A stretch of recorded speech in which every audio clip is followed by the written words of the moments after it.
Good morning to all the participants on this call. Before we proceed to the call, let me remind you that the discussion may contain forward-looking statements that may involve known or unknown risks, uncertainties, and other factors. It must be viewed in conjunction with our business risks that could cause future result performance or achievement to differ significantly from what is expressed or implied by such forward-looking statements. Please note that we have mailed the results and the presentation, and the same are available on the company's website. In case if you have not received the same, you can write to us and we will be happy to send the same over to you. To take us through the results and answer your questions today, we have the top management of Gokaldas Exports Limited, represented by Mr. Siva Ramakrishnan Ganpati, Vice Chairman and Managing Director, and Mr. Satyamurthy, Chief Financial Officer. We will start the call with a brief overview of the call one pass and then conduct the Q&A session. With that said, I'll now hand over the call to Mr. Siva. Over to you, sir. Thank you, Binay. Good morning, everyone. Happy to have you at our earnings call for the third quarter of FY24. Our company, Gokaldas Exports, is one of the largest, India's largest apparel manufacturers, exporting to over 50 countries. We currently employ about 40,000 people, a large proportion of whom are women. This is a sector that employs over 1 crore people, has the potential to industrialize small towns, create more jobs per unit investment as compared to any other industry, and has a high share of revenue disbursed as wages. In short, a highly desirable industry for social upliftment. In this quarter, the revenue grew by 6% YOY and 10% sequentially. Just for the context, Indian apparel exports in this quarter witnessed a decline of 12% YOY and remained flat sequentially. This indicates the resilience of the company in the face of adversity. I am given to understand that in December 2023, US monthly apparel store sales are estimated to be about $29 billion, which is 9% more than December 22. Retail sales in 23 has been higher than in 22. However, when one looks at the import statistics, the data for Jan to November 2023 indicates that all major markets have imported substantially less. US imports were lower by 21%, UK by 17%, EU by 5%, and Japan was less by 4%. These markets collectively imported 16% less during this period as compared to the previous period. However, improving supply chain trends and leader inventory positions with retailers are helping facilitate a return to a more normalized planning and ordering timeline, bringing in greater predictability for manufacturers like us. It has taken almost 12 to 18 months for retailers to unwind a lot of the excess inventory positions that were built up in early 2022 when inflation and global turbulence began to impact customer demand. Sales growth is now outpacing inventories for many brands, which is a welcome sign. We are expecting a positive momentum for us in the calendar year 2024 and expect sequential growth to pick up slowly over the next few quarters. In this quarter, our EBITDA margin stood at 12.6%, improving QOQ by 163 basis points due to better operating leverage. However, despite an increase in statutory minimum wages in Karnataka, employee ramp-up in anticipation of volume growth in Q4, startup costs at our MP unit, and certain one-off expenses, the company managed to contain the margin decline to 112 basis points on a YOY basis. In the 9 months of the financial year, the company generated 141 crores in cash from operations and covered the capital expenditure of about 102 crores. Our new manufacturing unit in Madhya Pradesh is expected to turn profitable in the next forthcoming financial year, while offsetting the initial operating costs incurred in training the large number of employees and bringing them to productive levels. Fabric processing unit in Tamil Nadu is in advanced stages of completion, and we expect trial production to commence sometime in Q4 24 or maybe early Q1 25. We have completed our acquisition of Atraco in January 2024 and are in early stages of integrating the operations. We will be consolidating Atraco numbers from the next quarter. While Atraco's order book looks good, the initial quarter of Atraco may be impacted by some delivery challenges brought about by lost production people days on account of rebadging the employees consequent to asset purchase in Kenya. We will view the long-term macroeconomic factors as favorable for growth of the business. With this in view, we signed a definitive agreement to acquire Matrix Clothing. We feel that Matrix, with its strong track record of performance, expands the company's offering, brings in a stronger position in the niche category, introduces new customers, improves geographical spread to Europe, and complements our investment in fabric processing. We are confident that our growth strategy will lay a solid foundation for a strong and sustainable future. I wish you all a happy new year and thank you for listening. I will be happy to address any questions that you may have. Thank you very much. We will now begin the question and answer session. Anyone who wishes to ask a question may press star and 1 on their touchtone telephone. If you wish to remove yourself from question queue, you may press star and 2. Participants are requested to use handset while asking a question. Ladies and gentlemen, we will wait for a moment while the question queue assembles. The first question is from the line of Shagun Lalwani from HDFC. Please go ahead. Hello. Hi, Shagun. Hi. Sir, I just want to ask if you could provide any details on the PLI scheme that the company is receiving and what details will be there, like how will you proceed with that? How will you envisage that? So there were, the first PLI scheme. We had applied for PLI scheme and we are a recipient of the award from the government. The factory in Madhya Pradesh qualifies for that PLI scheme. That's the earlier one which came 2 years back, which incentivizes production of fabrics with synthetic content. For the moment, looking at the product profile, etc., we are not very hopeful of taking advantage of the PLI. And this is a general issue with the industry as such. The industry is also discussing with the government on another PLI which is not product restrictive. But having said that, there is no clarity on when if or when that will be announced. So at the moment, as I have maintained in the past, we are not banking on PLI as a scheme to support. However, if we are able to pick up our synthetic products exports, we may be able to avail of PLI benefits sometime in the future. We do qualify through our manufacturing unit in Madhya Pradesh. All right. Thank you. You're welcome. Thank you. Next question is from the line of Akshay Kothari from JHP Securities. Please go ahead. Yeah, thanks for the opportunity, sir. So what is the price to book we have paid for Matrix?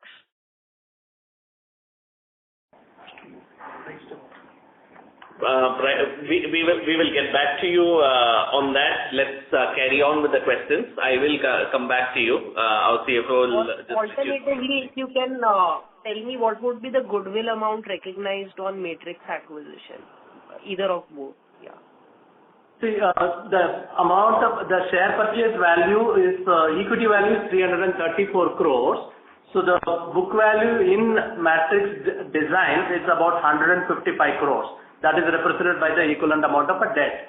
So the net assets what we are acquiring is about 155 crores. The remaining amount what we pay, we will recognize as an investment in Gokaldas books, and when we consolidate, the differential will be accounted as a goodwill. To be around 332 crores, this will be the goodwill amount in the books of Gokaldas Exports. Okay, that is actually huge.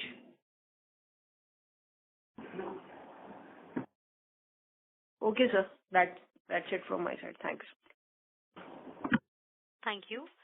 Next question is from the line of Prerna Jhunjhunwala from Elara Capital. Please go ahead. Hi, thank you for the opportunity. Congratulations on this acquisition. I just wanted to understand what made the promoters exit this business and sell this, because I saw the numbers that have been released in the press release. The company has been growing in top line. So this is again, it's a personal decision of the promoters, and obviously they are looking at, succession and many other issues that they may have to deal with. So I don't want to speculate on that, but at the moment it looks like they want someone to take over the asset. Who can protect the asset in the long run, grow with it, and the existing promoter is also supportive of the company under Gokaldas. So that has been that understanding is clear between both of us, and he wanted to see someone take over the asset in the long run as he wants to retire and pursue other things in life. So it's a combination of all of these factors, which has really led to the existing promoter to look at an eventual exit from Matrix. To follow up on this, the existing promoter will also be managing the factories and the business post acquisition, and how long? So we he will be available for as long as we need. Initially, definitely for a year. And even longer. He will also have a stake in Gokaldas post the stock swap. So in that sense, there is some degree of continuity for him as well. And there will be a long enough transition period. He is quite active in the Indian apparel industry, having served the industry for over 40 years, and still believes that he will have the energy to go support the growth of the business. So I count on his support and on his goodwill to continue to run not just the Matrix business also, but even advise us on Gokaldas business. So he will be available for long enough. Oh, that's great. So who will be the top clients of Matrix? If I'm just trying to understand the client mix. So we may have some disclosure-related problems as far as the customers are concerned. We have not talked to their customers at the moment from the perspective that can we disclose their names in public. But suffice to say that these are top-notch customers. We are customers who buy high-quality garment, high-quality knitwear. These are very good brands. The largest customer is a solid brand. And in due course, when we have the permissions, we will let you know. Okay. How would be the mutually exclusive? I mean, do we serve those customers, the top customers existing, or there will be a new acquisition for Gokaldas as well? So if I look at the top 3-4 customers, we don't serve them. So it is a mutually complementary set of customers. There are 2 customers who are common, but those 2 customers for them are absolutely negligible in their revenue. So by and large, there is a customer complementarity between ourselves and Matrix. Oh, that's helpful, sir. So going on to our Gokaldas numbers, just wanted to understand how is the demand scenario shaping for future. We understand the December quarter has not been that great, but how are the order books and customer inquiries and other things shaping up for the next few quarters and the year? And how the customers behaving in current price deflation kind of scenario? So many of the customers are indicating that the severity of the inventory, the excess inventory that they were having, has come down. But this is not a uniform story. There are some customers who are still grappling with high inventory, but many of them, especially in the fashion segment, have managed to liquidate a substantial portion of their inventory. So many of them are now coming back and are restoring their purchases, because most of last year's retail sales were catered to from the excess inventory that they have built up.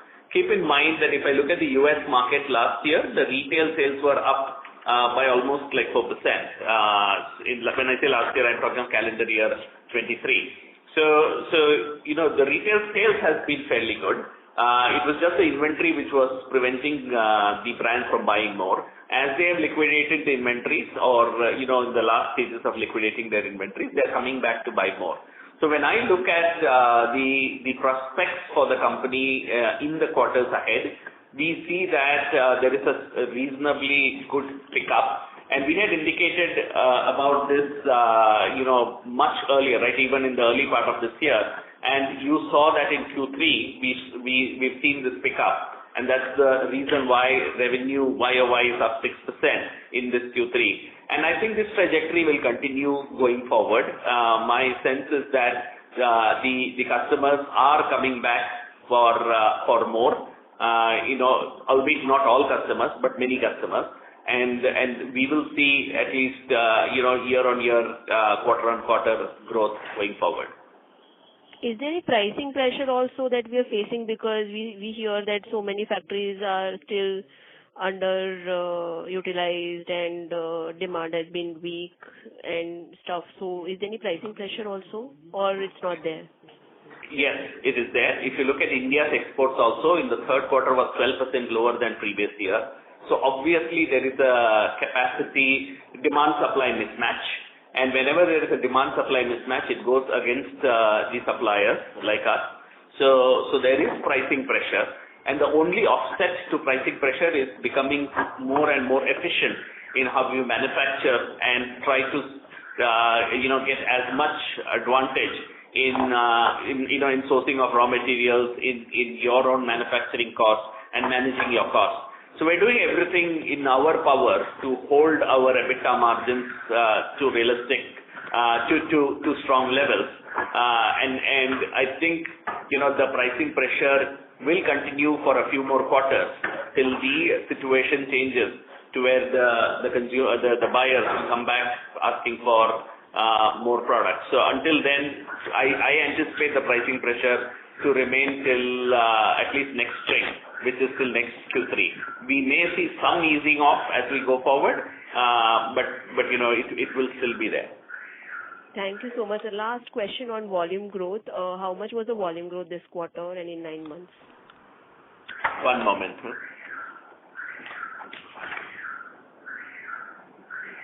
In 9 months for FY24, the volume growth is less. Overall,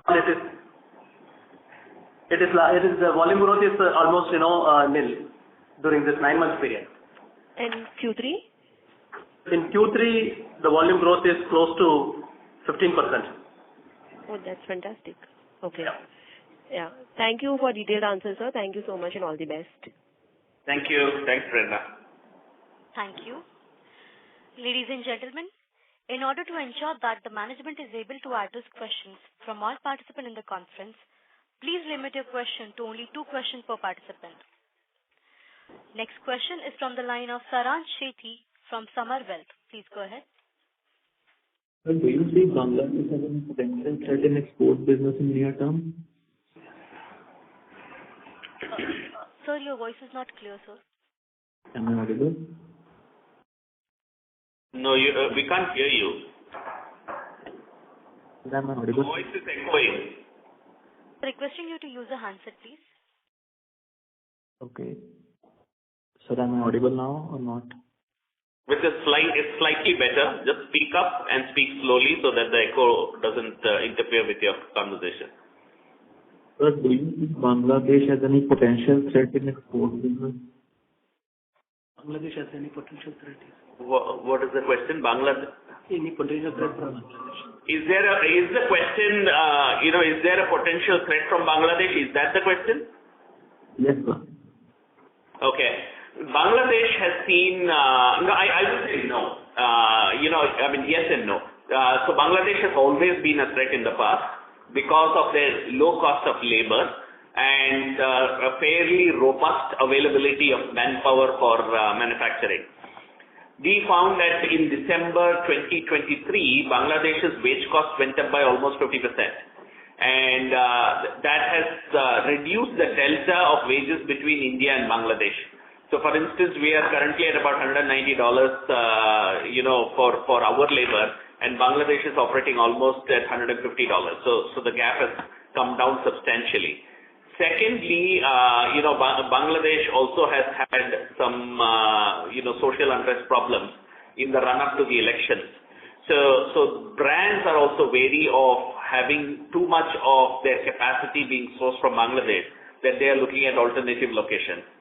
India is also emerging as a competitor, particularly in certain pockets. For example, in Madhya Pradesh, in Jharkhand, in Orissa, some of these hitherto untapped states from an apparel manufacturing, the cost of operations are comparable to Bangladesh.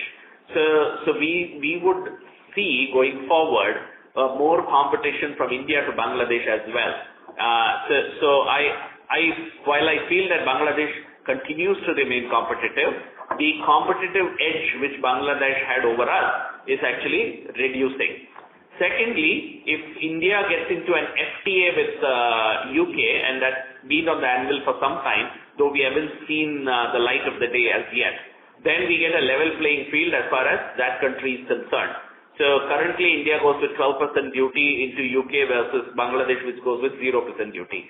So if that level playing field happens, it will also be an advantage to India. There is also a threat of Bangladesh losing the LCC status, which is the low-cost country status, which confers on them the duty-free access into Europe. But there is a likelihood that they may enter into an FTA and offset it and still retain that benefit. So when India gets an FTA, maybe the differential between India and Bangladesh will more or less vanish. Until then, to countries like United States, where both of us have parity and no differential treatment as far as imports are concerned, while Bangladesh does enjoy some cost benefit, it is we are as competitive as they are in many products. Hope this clarifies. Yes, sir. Thank you. That's all from my side. Thank you. Next question is from the line of Bijal Shah from RTL Investments. Please go ahead. Yeah, thanks for the opportunity and congratulations on good set of numbers as well as acquisition of Matrix. So my first question is with respect to equity dilution. You have taken enabling provision for 6 billion rupees of equity dilution. Could you give us some more color on the same? So this is just an enabling resolution to potentially raise capital in any form, in the year ahead. We will discuss internally and with the board to see how and when to go about raising this capital. At the moment, we are only seeking an enabling resolution, which will permit us to have funds for future growth. Keep in mind that we are generating cash every quarter, and we will continue to do so going forward as well. And with some of these acquisitions, our cash generation will increase. But having said all of that, we are also conscious of tapping the market, tapping the opportunities in the market for growth. So we will look at all of these possibilities and take an appropriate decision going forward. Sir, I understand that, but if I look at all the debt and all, it will hardly be 3 to 4 billion rupees. And given your cash flow and the kind of debt equity you have, I am slightly surprised at why you need even an enabling resolution. So we are equally conscious of that, and we will do what is right for the company for sure. And it all depends on how the opportunity landscape evolves for us.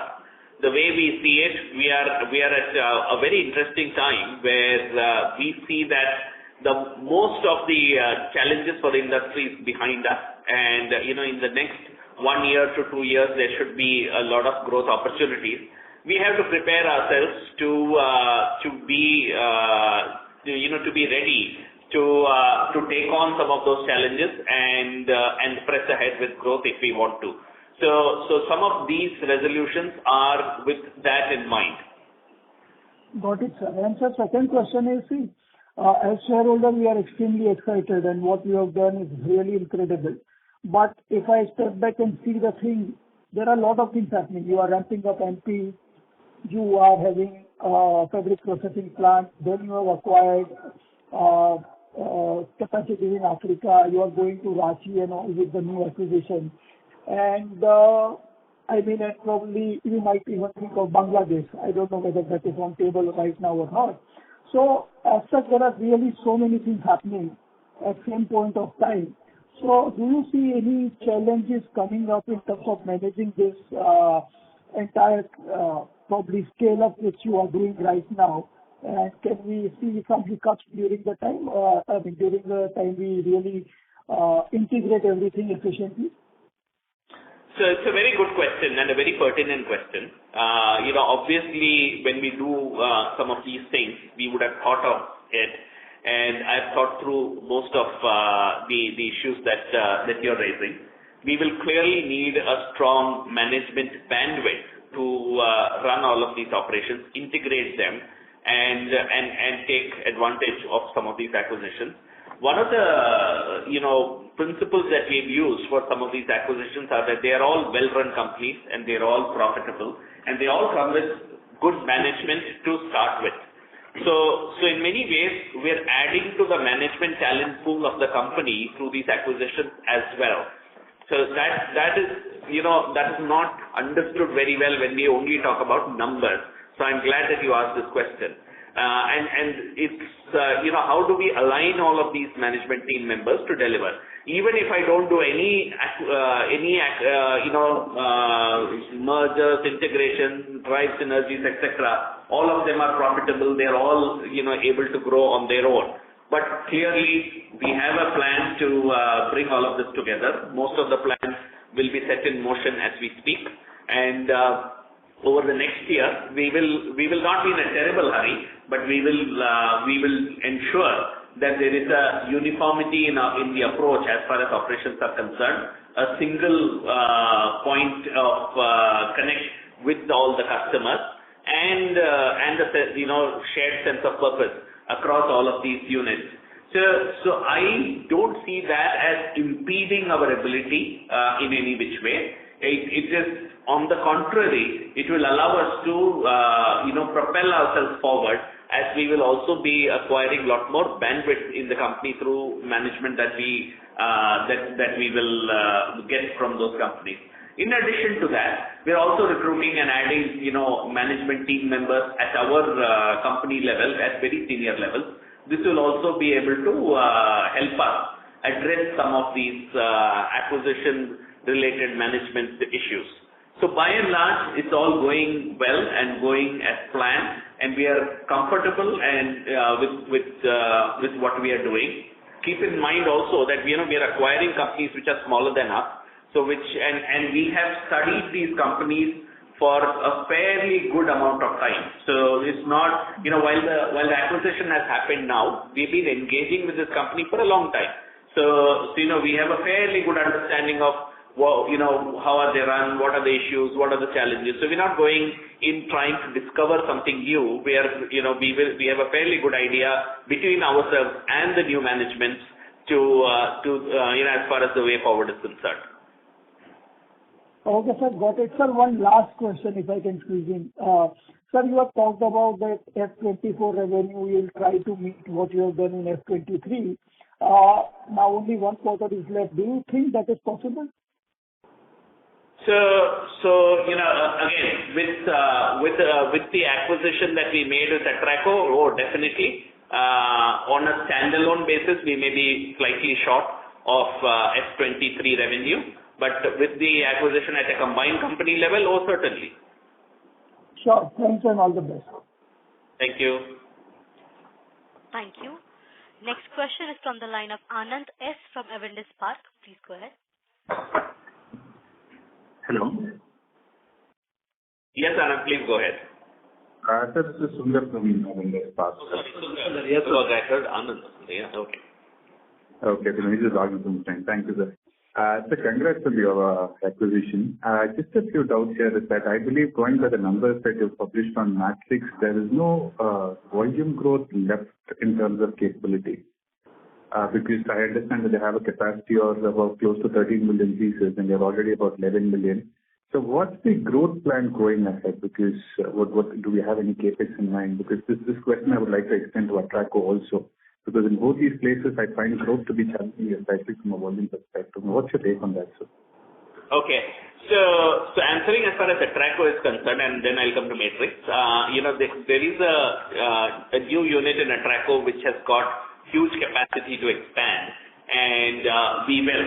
So we have a fairly good ability in Atraco to expand our capacity within our existing set of units by about 25%.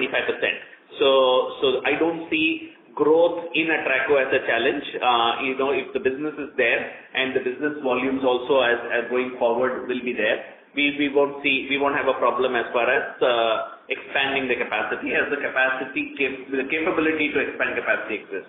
As far as Matrix is concerned, while there is some headroom for growth, in my opinion, 10-15% headroom for growth is there in existing factories. There is also a possibility of expanding in Jharkhand in a new factory. So by putting up a new factory, they already have one unit operational there, and additional units can be set up in that region since the management has got a good understanding of operating in that region. So that possibility, the incremental to that 10-15%, we will have the ability by putting up new units. And just a continuation to this is that what is the kind of capex of it? Would it be very similar asset terms to the existing business, and what's the kind of gestation period that we should factor in for these expansion to be coming into numbers? So all of the for Atraco's incremental expansion, the asset terms are similar. Atraco's expansions, most of it since they are in existing factories, the gestation period will be fairly low. And even for Matrix, the first blush will be at low gestation period. New factories will have its own timeline. It will take at least a year and a half or maybe even 2 years before it can really start meaningfully contributing to the bottom line. Right, sir. Fair enough. So one last question, just in terms of Matrix, is that two numbers that I would want a clarification on is that the kind of average realization per piece that you see is on the higher side considering it's a niche business. And two, the margin profile seems to be on the lower side considering it's only a 12% margin. We've indicated that even for our own niche division, it's presently we can go about 16 to 18%. So where am I missing those numbers, or what's the dichotomy in terms of the margin as well as in terms of realization? What categories will they really handle with, which gives them a higher realization compared to average niche realization from India? So Matrix's products are largely embellished. So obviously, those kind of products have a better realization. They work with also premium customers, and that's the reason why they have a much higher FOB value as compared to most of the niche manufacturers. When it comes to EBITDA margins, I feel that EBITDA margins there is further improvement possibility in EBITDA margins there, given the product profile that exists. And it is our endeavor to further take it up. With our knit fabric mill, there is again a complementarity where some of the fabric output of our knit mill can be utilized. A good portion of it can be utilized for Matrix's own consumption. So there will be an added synergy, and that will also help in not only capacity utilization on one end at the fabric mill, but also help Matrix with access to in-house fabric. So there are a lot of other benefits that we see in this, to even help drive up margins. Right. So we'll be happy to take the top line. But one last thing before I leave is that, can you give your comments on the Red Sea issue and what sort of impact that we should envision for Gokaldas from this, either in terms of inventory turns becoming lower or in terms of buyers becoming more cautious? We understand predominant FOB, but is there a slowdown in terms of inventory ordering, or how is that taking place, sir? No, on the contrary, they are hustling us to send the goods sooner, simply because the shipping right around Africa is taking longer. So in order to meet the in-DC timelines, they will want us to deliver it sooner, right? So I don't see Red Sea still at this moment as a negative. The increased cost of logistics is being borne by the customers, and it will continue to be borne by the customers. So the real issue is the demand scenario in the West and how do the brands cope with that. But as far as logistics is concerned or incremental insurance costs are concerned, many of them are offsetting by talking to their logistics players. Some of them are also addressing it by air freighting it so that they can short circuit the timeline. But as far as demand is concerned or timelines are concerned, so far we have not had any impact. Thanks for your perspective, sir, and all the best. Thank you. Thank you. Next question is from the line of Ansh Kumar from Spark Asia Impact Managers Private Limited. Please go ahead. Sir, good afternoon. Thank you for the opportunity. So I just wanted to know what would be the oven versus knit proportion post all the acquisition?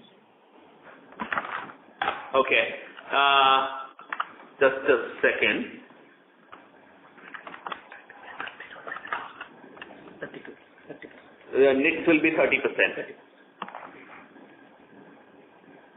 30%. Okay, so once all this, in terms of cost synergies, are you seeing anything like negative post these acquisitions? Can you repeat it? What do I see as negative? Sorry? In terms of cost synergies post all these acquisitions, yeah. Is there anything negative with respect to EBITDA?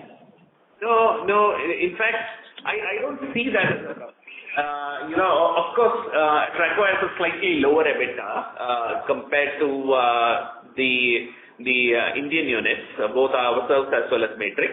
But then, Atraco also has the offsetting benefit of being located in a tax-free zone. So at a PAT level, they are in fact better. So net, I don't see a problem from a EBITDA perspective. Now, if we are able to synergize somewhat in sourcing of fabrics, etc., we may see some accretion. But that's for the future. So we will let it happen when it happens. Okay.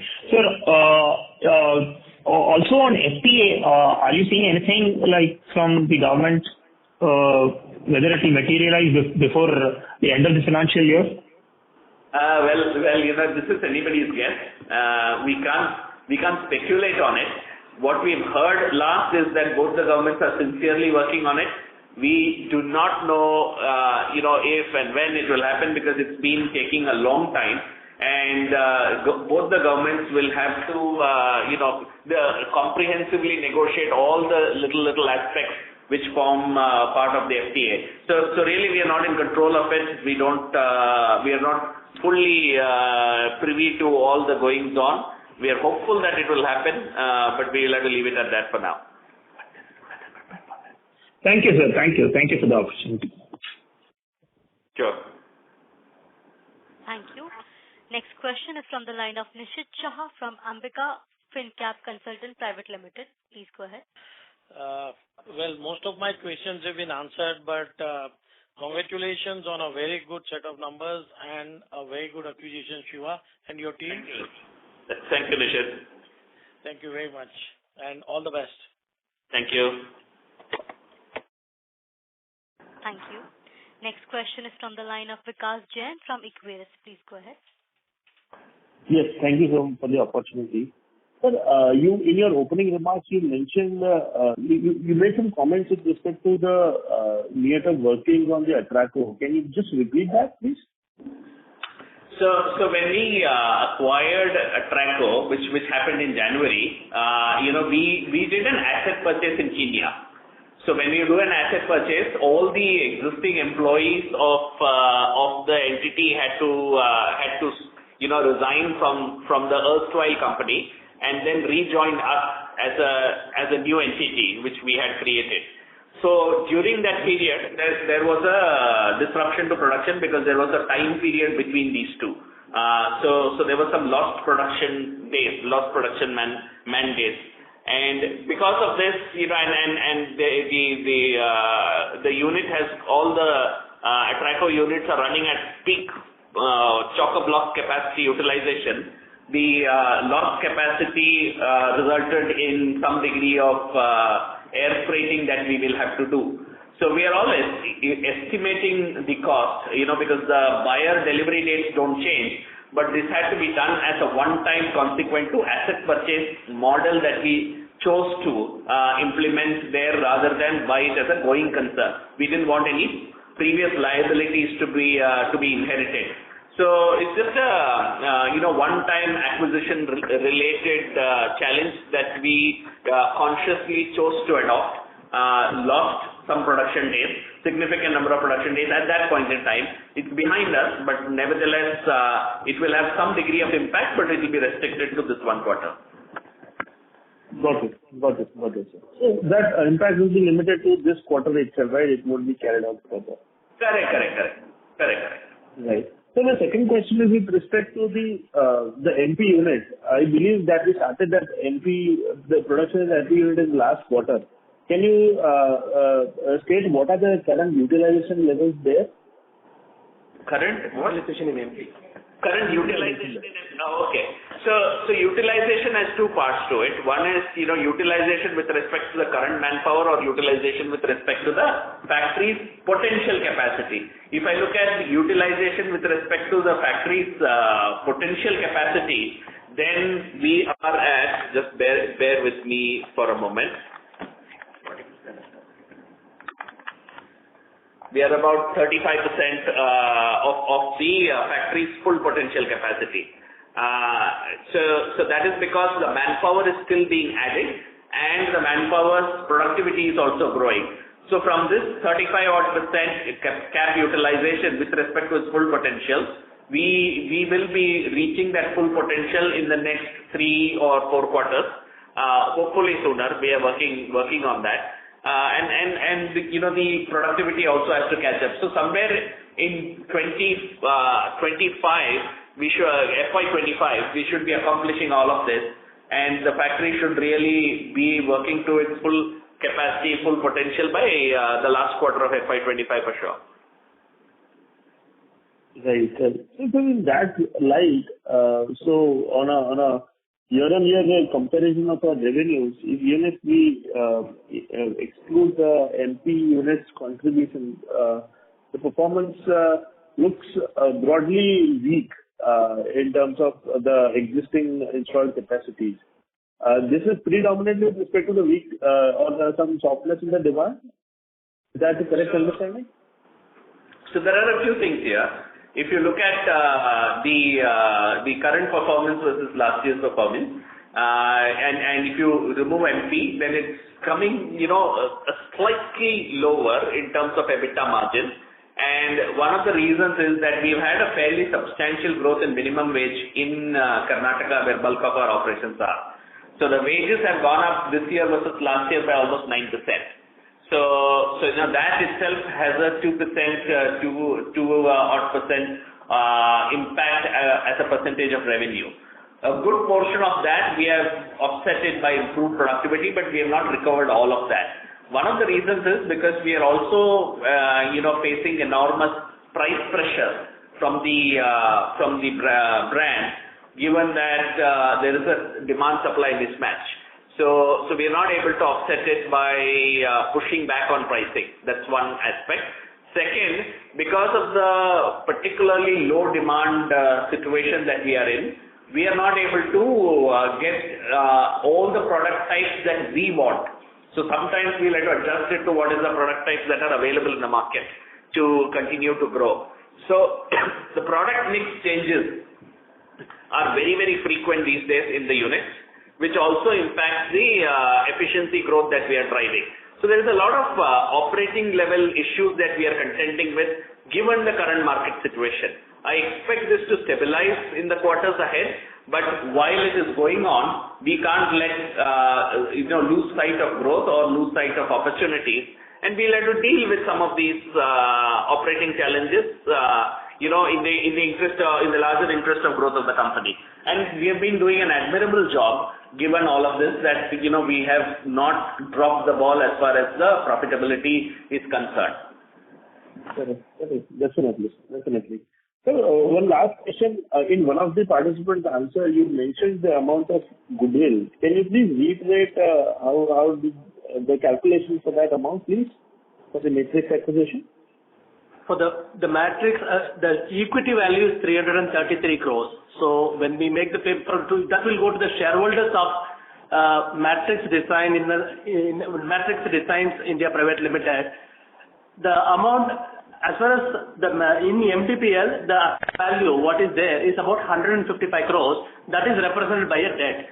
So technically, when we consolidate the books of accounts, we will get 155 crores worth of assets. Whereas this amount, whatever is getting paid, that will, except the share capital value, which is about a very low value, about 1 crore, then the balance amount 332 crores will be treated as a goodwill in the books of Gokaldas when we are consolidating the books of accounts. Got it. And one last question. In one of the benefits of acquisition, you mentioned we have a brownfield capacity expansion possibilities at the Matrix plant. Can you elaborate? As in, do we have an excess land bank or some lines of that we can add in the existing units? And what can be the growth potential there in probably next 1 or 2 years? So as I mentioned earlier, within the existing units, the growth potential is only to the extent of 10-15%. But the company does have some land in Ranchi, and that land could be developed. And as and when that is developed, we have the potential to increase capacity. They are already operating one unit out of a leased facility in Ranchi. So the company does have management team on the ground, so which can be extended to the newer facility as and when that is built out. Correct. Sure, sir. And then that Ranchi facility is operating on 2 shifts basis, if I'm not wrong, right? That is correct. The existing Ranchi facility is working on that 2-shift base, correct. Sure, sir. Okay, sir. Thank you so much for the questions. I'll join back to questions. Thank you. Thank you. Next question is from the line of Kaustubh Pawaskar from Sharekhan by BNP Paribas. Please go ahead. Yeah. Good morning, sir. Thanks for giving me the opportunity. Congrats for a good set of numbers. So my question again is on the EBITDA margins. So you just mentioned that currently there are some operational hindrances which is likely to put pressure on the margins. But if your production capacity in Madhya Pradesh utilization rate improves, I think that might offset whatever the risk currently you are facing through. So it is the right understanding? That is correct. So should we expect EBITDA margins to be marginally lower in the quarters ahead, and once the situation improves in terms of the pricing, also in terms of in terms of the supply issues currently we are facing because of the Red Sea issue, if all those issues get sorted out, then your margins will improve with better mix? So my sense is that, keep in mind that Madhya Pradesh is just at the moment only one unit. So its ability to influence the overall EBITDA will be marginal, given that, the rest of the company is much, much bigger in proportion, correct? Having said all of this, my sense is that, towards the later half of next financial year, we will see the demand supply improve a bit, and hence, it may have a positive impact as far as the margins are concerned, because some amount of pricing power can return. I mean, that's the expectation. We'll have to see how all of these pan out. But, given how things are unfolding as we speak, it looks reasonably likely. So that's what I would characterize that. Keep in mind that Atraco is operating at about 10.5% EBITDA margin. So when Atraco starts integrating, the EBITDA margin at a collective level will come down because their own EBITDA margin is lower. We will have to work with that to improve it to our levels going forward, and that is a 2-year journey that we will have to go through, 2-3-year journey. But however, as I said earlier and clarified earlier, because they are in a tax-free location, their PAT levels will be pretty strong, given that they won't have any taxes. So this is this is how it looks like. Plus, if there are some other synergies that we can drive, then that also will hopefully help us the margins. Right. And one last one on Matrix. So like Atraco, do we expect Matrix also to be earning accretive from FY 2025, or you have to work on the fundamentals of the Matrix to see, margin improvement coming in the years ahead? No, Matrix will also be margin EPS accretive from year FY25. So it will benefit us, and I think just like Atraco, Matrix also, we have ensured that the acquisitions are all accretive almost from the start. Right. And one last one, if I can. What is the EBITDA margin for Matrix? What are the EBITDA margins? The Matrix is around 12.5%. 12.5%. Okay. Thank you. Thank you. Next question is from the line of Vishal Saraf from SBI Fund Management. Please go ahead. Sir, hi. Sorry if I missed out. What is the revenue potential from Matrix, say 1-2 years down the line, both with existing assets and potential revenue, if you do, if you have some plans to debottleneck or do something?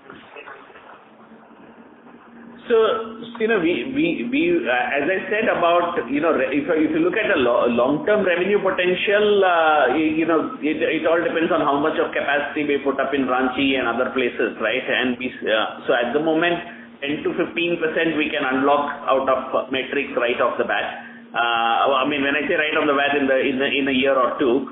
But beyond that, if we can add more capacity, for example, if we add a capacity in Ranchi, that itself will add another 20% incremental capacity. So there is no end to how much more capacity we can drive out there.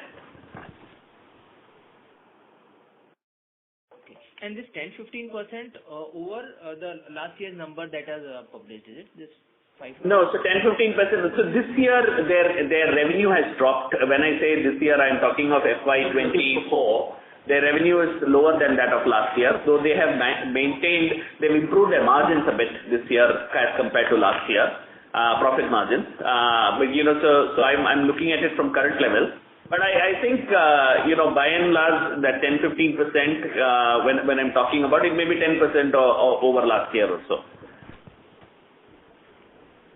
Okay, sir. Fine, sir. Thank you very much. Thank you. Next question is from the line of Akshay Chheda from Canara Robeco Mutual Fund. Please go ahead. Yes, sir. So thank you for the opportunity. Just, sir, one question again on this Matrix. Apologies if you have already answered. So just wanted to understand the thought process behind Matrix. Is it that we are looking for geography expertise, because after Matrix, besides Karnataka and Madhya Pradesh, we have 2 more geographies, that is, say, Haryana and Jharkhand. So are we looking at geography expertise, or are we looking to fill in product gaps, or is it that we are speed fasting our customer acquisition? Just trying to understand, if we had to do it on our own versus what Matrix helps us. Because at least in Atraco it was clear that you had to add that duty benefits, but what is that we are looking for Matrix? So if you can, yeah. Okay. So in Matrix, the advantage is that it gives us access to knits as a business vertical. If you look at Gokaldas per se, our knits exposure is low single digits as a percentage, and Matrix is predominantly a knits business. It's also an embellished knits, which gives it a degree of competitive advantage over many other knits producers who are commodity knits producers. So they have a well-protected business in that sense. And apart from that, it gives us a new geography to work with. It also provides us the ability to acquire new customers, because the larger customers that they work with are not our customers and vice versa. So we have some cross-selling opportunity. And over and above, it is complementary to our knits mill that we have set up. So the fabric mill that we have set up, the output can be consumed by Matrix. So from all of these perspectives, whether it is a new manufacturing location, complementarity to our fabric mill, new customers, new product category, which is knits, and new market geography, which is EU and the UK, it adds value to us. So, for instance, Gokaldas is largely weighted towards United States as a market. Matrix has got a higher exposure to Europe. And with FTA and other things being discussed, we thought that, having a little Europe-centric business may also help in the future if they do come. But even otherwise, Matrix as an asset has got several other complementarities to Gokaldas. Okay, sir. This was very clear, sir. Thank you. Thank you. Next question is from the line of Palash Kawale from Nuvama Wealth. Please go ahead. Hello. Thank you for the opportunity and congratulations on the good acquisition, sir. So most of my questions are answered. But sir, any thought on Bangladesh capacity? Is it still on cards or you're not looking at it? The opportunity is on cards. We have to take a call. We've been working on other opportunities as we speak. And I had deprioritized Bangladesh simply because there were too many things going on there. There was an election going on and there was a lot of civil unrest there. On top of it, the minimum wages, which got firmed up only in December. So we wanted to see how that plays out. What is the impact of all of that on competitiveness at Bangladesh? So while Bangladesh remains competitive and remains an attractive destination, the level of attractiveness has diminished from its past. So we have to take a call, and I think over the next 6 months we will take a call on whether we want to go to Bangladesh. We do have the option. We do have an identified factory location. We do have an understanding of the market, having done enough and more work there. But these are calls that we will take as we go forward with our strategies. So you are looking for more opportunities in India right now, as you said. So obviously, that's the reason why we have done this acquisition. So we're not averse to any geography for that matter. As a company, we are global. The customers that we cater to are global, and we will go and produce from where it makes the most sense. So we're not wedded to any one particular location. Whatever makes business sense and financial sense, we will do that. Okay, sir. Thank you for that. And just one more question. What were the average realizations for the quarter? Average product realization, right? It is 669. 669. 689. Sorry, 689. Okay. For Thank you. For 9 months, it is 689. For 3 months, it is 673. Okay. Thank you so much, sir. That's it from my side. Yeah. Thank you. Thank you. Thank you. Next question is from the line of Amay Cheda from Balwin Capital. Please go ahead. Yeah, thanks for the opportunity. Just a couple of questions. So firstly, on Matrix, so Mr. Gautam Nair and Ravi Bhargava will be continuing for at least for another 2-3 years. Is that understanding correct? So Mr. Gautam Nair will definitely be involved with us for 1 year. He will be involved with us for longer as well. He's a well-wisher of the company, and as a gentleman, he has confirmed that he will be supportive of the company. He will ensure that Matrix continues to perform well, and he will be available for the long term. So we have not put any particular timeline around it, and I would welcome Mr. Gautam Nair's presence for the long term in the company. We do have a fairly great understanding between ourselves, and he will be a great asset for the company. At the moment we're all thinking long term. As far as the business head and all are concerned, they will be there because they will continue to be in the business as operating members for the long run. Okay. The next question is, what are the capex plans for Q4 and FY25? FY25 capex plan. FY25 capex plan is around 75 crores normal capex plan. Other than that, any specific capex expansion capex for Bhopal unit, another 40 crores will be incurred. So I anticipate it to be about 100 crores or maybe even less. We may go careful with our capex plan since a lot of capex has already gone in. our endeavor will be to now maximize the utilization of our existing capex. Of course, modernization capex will happen. So that goes without saying. That is routine capex.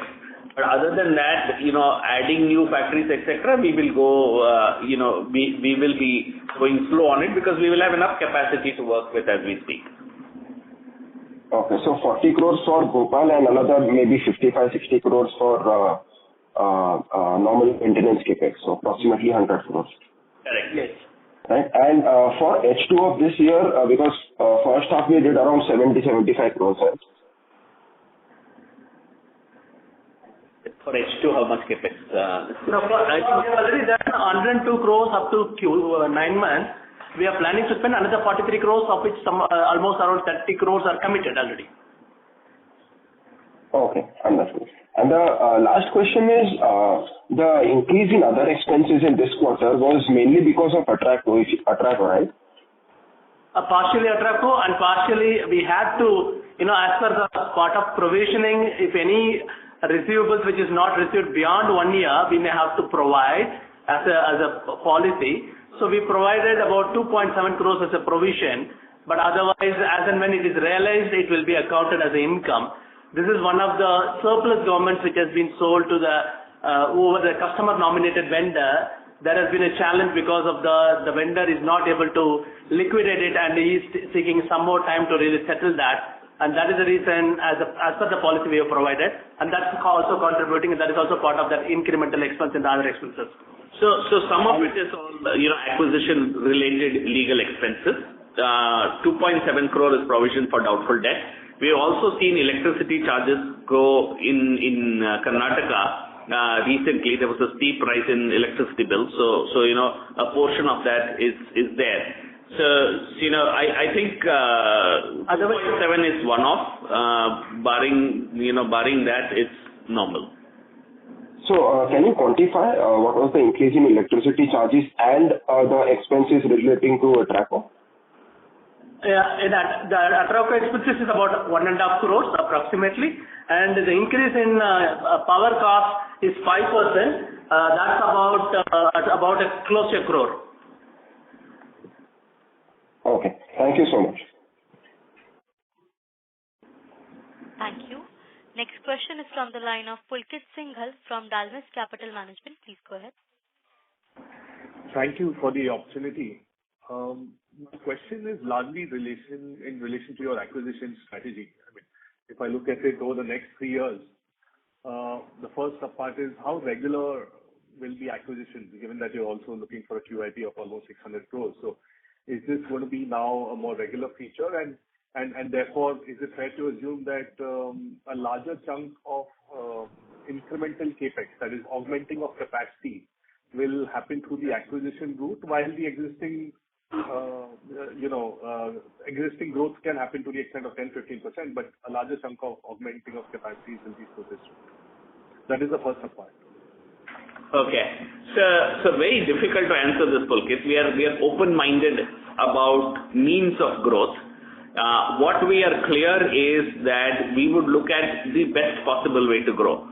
So, to grow, we need a few things. One, we need good customer base, solid, large customers, and if we can acquire them organically, all power to us, and we will try all of that. Otherwise, we will also acquire them inorganically. If we need new product categories, it's better done through an inorganic means, as it's faster, shorter learning curve, etc. If we want geographic expansion, we would prefer inorganic ways, and that's what we have done so far.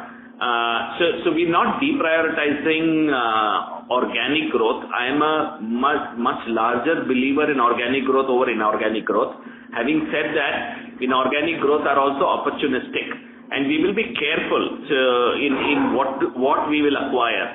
Keep in mind that for these two acquisitions that we have announced, we have not proceeded with several other acquisitions. So we're being very selective about it, and that selective filter will continue to be applied. So if we are 100% convinced that this is value adding to us, accretive from a financial standpoint, etc., that we will go ahead with acquisition. So to generalize saying that will acquisition be a routine feature, don't know, because it's a function of the quality of the opportunities that could come in front of us. But will we be open-minded about it? Answer is yes. Okay. So the second part is, I mean, in this pursuit and however things proceed, what are the kind of guardrails you are having in mind in terms of the financial metrics of the firm, and secondly, in terms of the size of the acquisition? How do you ensure that you're not going overboard as well as a management team at some point? So, good point. Some of that.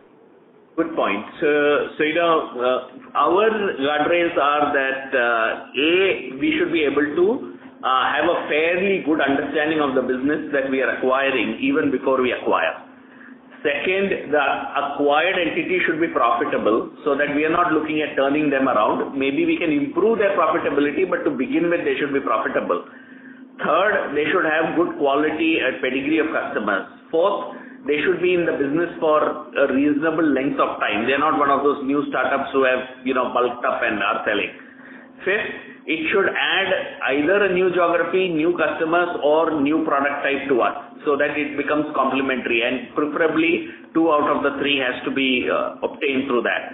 Next, it has to have a good management team, so that we are not, we're not looking at changing people and completely reorienting their strategy in order to deliver the financial numbers.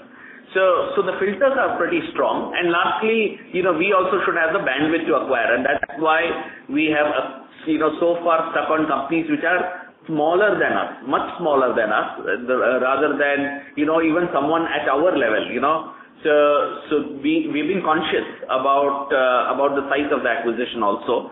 So there are all these guardrails that we have put, and these are all very sensible guardrails that we have at the moment. There's another area that we may want to look at from an acquisition standpoint is now, maybe vertical. So those are things which, who knows, right?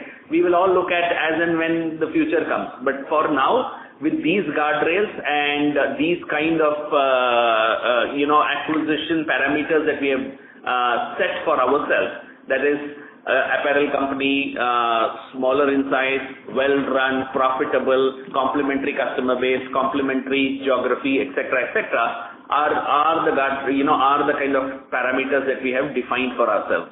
And above all, what we can manage through our management bandwidth being available. Understood. Just the last part is the white spaces still that exist. You obviously alluded to some of it. I mean, I'm thinking maybe you mentioned about Bangladesh. Vertical integration is probably something you're hinting at. And is nearshoring also something that you're looking at? Nearshoring, new product categories, all of these are open, right? It could be anything. I mean, at the moment there is nothing on the table or on the anvil, but as and when opportunities come our way in any of these spaces. So, for example, a new product type, right? There could be there could be any kind. We're not doing all the product types, even in the current scheme of things. So we can go after anything which can add to our portfolio of products. Understood. Thank you, and all the best. Sure. Thank you. Next question is from the line of Harsh Jawar from Avendus PMS. Please go ahead. Yeah, hi sir. Congratulations on good acquisition. All my questions have been answered, but I just want to know about the ESOP cost. So it's supposed to be 24 crores for FY25. I want to know the trajectory going forward, since we are hiring a lot of senior members, senior management team also. So how would this expense move from FY26 onwards? As of now, the scheme, whatever has been allotted, it gets, amortized till FY25. Now, the new ESOP allotments, as and when it happens, to that extent, it will be amortized over the period in future. But currently, the charge will go up to 25. New assignments, whenever it happens, it will cover over a period of, say, let's say for the next 3 years or 4 years, depending upon whatever the board may decide. And whenever, as and when it is granted, we will be accounting it. But as of now, we are in this proposal. We are taking the approval we are proposing to take the approval from our shareholders to the extent of 15 lakh options. As and when the shareholders approve, and then subsequently when the board and the committee approves, then the grant happens. Partially, it may happen partially, or it may happen depending upon the people who are coming on board. Then we will be amortizing it over the vesting period overall. It may be 3 years or 5 years, but the quantum will be much less. And as you know, it has to be calculated. The fair value has to be calculated, and it will be amortized. So long answer short, we don't have a number for you at the moment because it depends on how many options are granted and how many granted and what is the period for which we are going to grant. So some of the new options will be directed towards the new people, the new management team members that we will be bringing on board, and that's the reason why we are seeking an approval for ESOPs for the new team members, new senior team members, and I think that will only help the company for its growth. The exact cost will be done through Black-Scholes. Maybe it will take some time. Immediately, I don't see an impact. There may be some incremental impact in FY25 yet to be quantified. Maybe we will have a better sense handle in the next 3 months, and as and when we have an handle, we will let you know. Okay, thanks. Great, sir, and all the best. Thank you. Thank you. Next question is from the line of Varun Gajaria from Omkara Capital. Please go ahead. Hi, sir. Thank you for taking my question. Most of my questions have already been answered. I just had one question on Matrix. So, what's the 9-month revenue at Matrix at this point, and how is it differing YY? What's the 9-month revenue of Matrix? I think that's the question. Yes. See, it's about 390 crores is what we know, but this is an unaudited number because we go by what is the audited number available to us, and that is what is given here. I would request you to restrict to the numbers what is given in our presentation. Okay. And from when will we start integrating Matrix numbers in our As and when we get our shareholders' approval, then it will start integrating. So meaningfully, it will be integrated only from the next financial year. Okay. Thank you. Thank you, and all the best. Thank you. Thank you. Next question is from the line of Anil from SMIFS. Please go ahead. Thank you for the opportunity. Sir, just one number, if you can repeat. What was the volume number for this quarter? 1 minute. The volume growth during this quarter. Volume for this quarter. Volume is 7.48 million.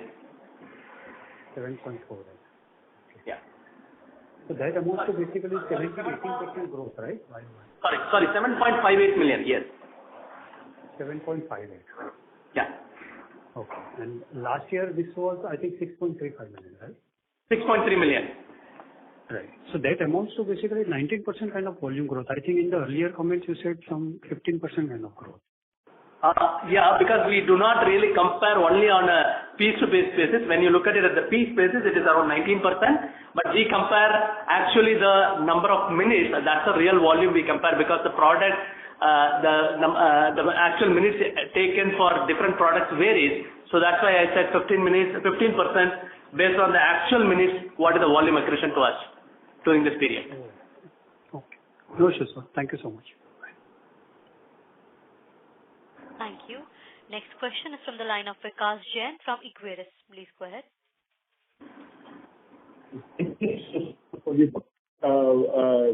My question is with respect to Atraco. Since now we have completed the acquisition, can you throw some light on who are the top 3 customers and how is it that despite operating the same economy, we have only one mutual customer? Atraco customer. So we have one mutual customer, one customer, and the rest are Atraco's own customers. I mean there is no there is no common customer barring one customer between us and Atraco. That's correct. And as far as Atraco's customers are concerned, all the customers are showing growth, which is why we are seeing a fairly well-loaded factory capacity at the moment. I didn't understand your question in specific. If you specifically... In that case, sir, could you name top 3 customers of Atraco, and probably that could help? You have to let us, the acquisition just got completed. I would like, explicit permission from the customers to name them. We haven't really followed through on that and got the permission from those customers. So I will have to hold back on it till we get so. Sure, sir. Thank you so much. Thank you. Thank you. Next question is from the line of Prerna Jhunjhunwala from Elara Capital. Please go ahead. Hello. Yeah. Hi. Thank you for the follow-up. I missed the part of why other expenses are up this quarter, and what is the increase in the wages that you've been talking about in Bangalore or Karnataka? So other expenses, the principal increases have been, 2.7 crore for provision for doubtful debts. Some surplus garments that we sold to a party in the US, they have not been able to liquidate, and hence they have not been able to, pay us back the amount. And because our provisioning norms indicate certain provisioning rules, we have gone ahead and provided. We don't believe that this money won't come. It will come with some delay. But prudent accounting principles indicate that we better provide. So we have gone ahead and provided for that. So that's 2.7 crores of provision for doubtful debts. There is an increase in electricity charge by 1 crore. So that's increased our other expenses. And there were some legal and professional expenses pertaining to some of these acquisitions. That is about 1.5 crores. That's one time. It may not be there in the long run once all these acquisitions are completed. So that's the composition of incremental other expenses.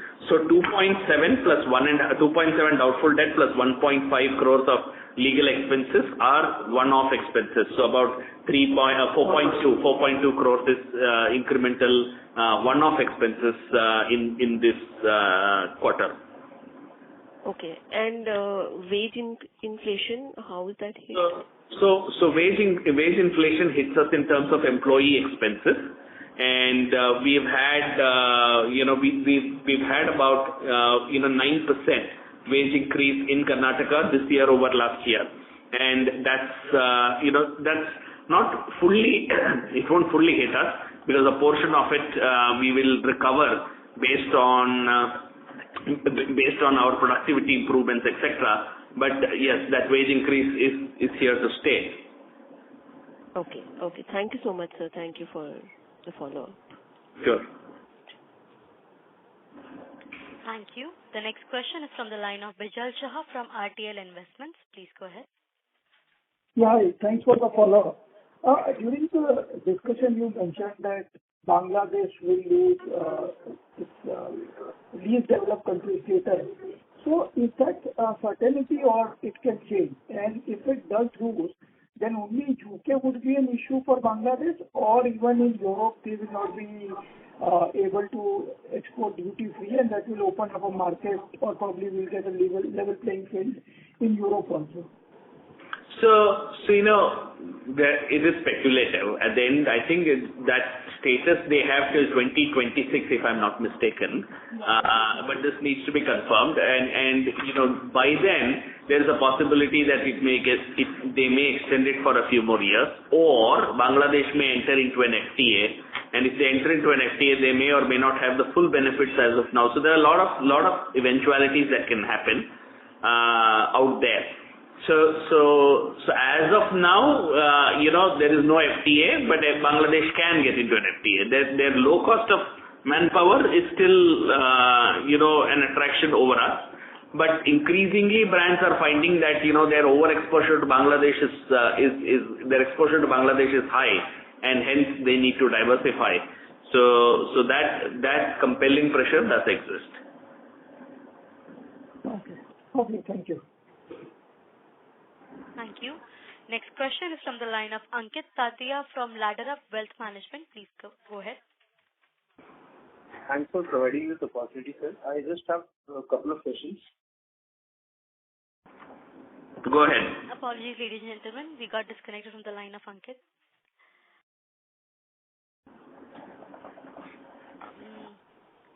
As that was the last question of the day, I would now like to hand the conference over to management for closing comments. Thank you all for patiently listening to us as we talk about our business.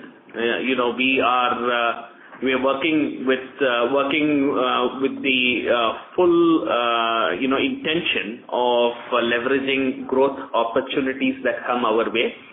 While we work a lot on organic growth and we continue to believe strongly in organic growth, we will look at all opportunities and avenues for growth.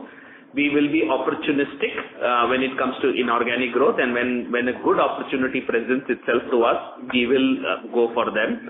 And with that in mind, we went ahead with the acquisition that we recently disclosed. We are mindful of the need for managing those acquisitions well and integrating them well with our company. We are working on those areas. We will ensure that we are margin focused when it comes to operating the business, and we'll do everything in our power to improve our margins.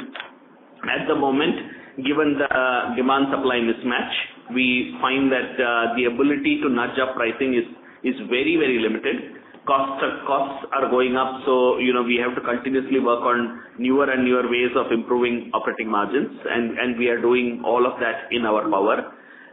We have a fairly good risk management template for ourselves. So we are constantly evaluating any challenges that may come our way and proactively try to address them.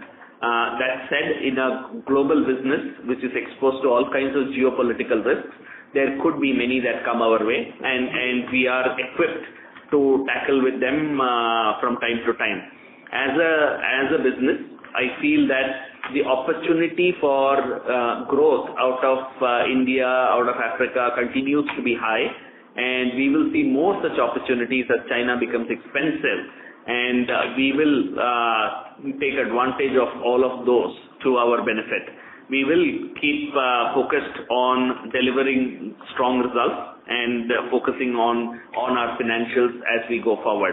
Thank you for all your support and look forward to talking to you all soon. Thank you. On behalf of Gokaldas Exports Limited, that concludes this conference. Thank you for joining us, and you may now disconnect your lines.